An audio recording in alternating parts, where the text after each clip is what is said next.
Wait, did you just say that Jesus never mentioned hell in the Gospels? Okay, bro. Challenge accepted.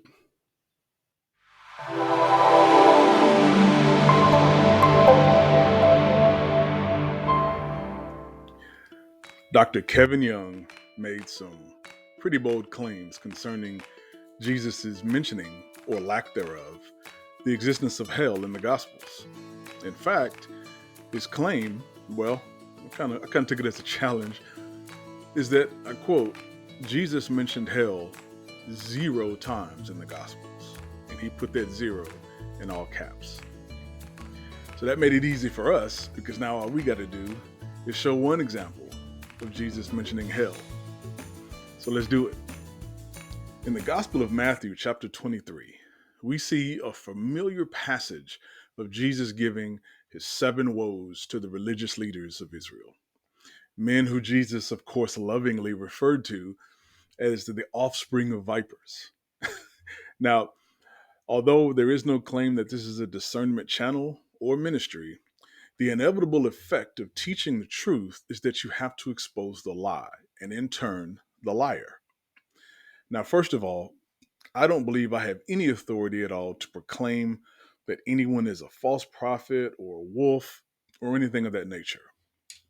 But when we examine the text, there's nowhere for the lie to hide. Within the 7 woes, we're going to look at 3 of them specifically. We're going to look at woe number 1, woe number 2, and woe number 7. In the first woe, Jesus is letting us know what the stakes are with regard to false teaching. Jesus claims that salvation itself is at stake. In woe number 2 and woe number 7, he mentions hell by name. But it is in this mentioning of hell that the false teaching begins. Let's check that out. Now, before you run out and claim victory 2-0 in favor of Jesus, I want you guys to understand what you'll be told in rebuttal. What you'll be told is that hell in this passage is a translation of the word Gehenna, which is then a transliteration from the Hebrew, the Valley of Hinnom, which is a real geographical location. So you get no argument here. That's not a false teaching. But now we can really see why biblical literacy is so important, and reading through the text through the lens of the original intended audience becomes so vital. Gehenna was actually more commonly used and understood in language from a symbolic perspective.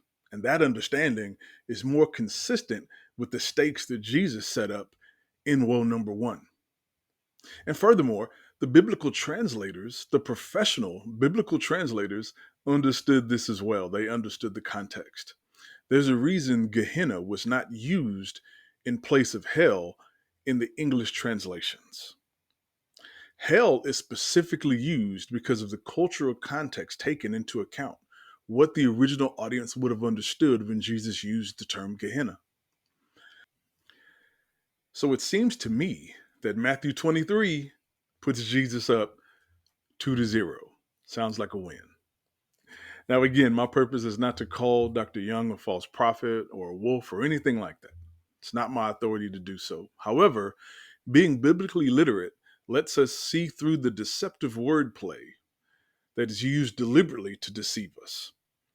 My heart in this comes also from this very same gospel in the Gospel of Matthew, chapter 24 and verse 24.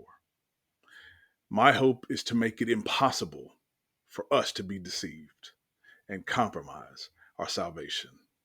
Blessings.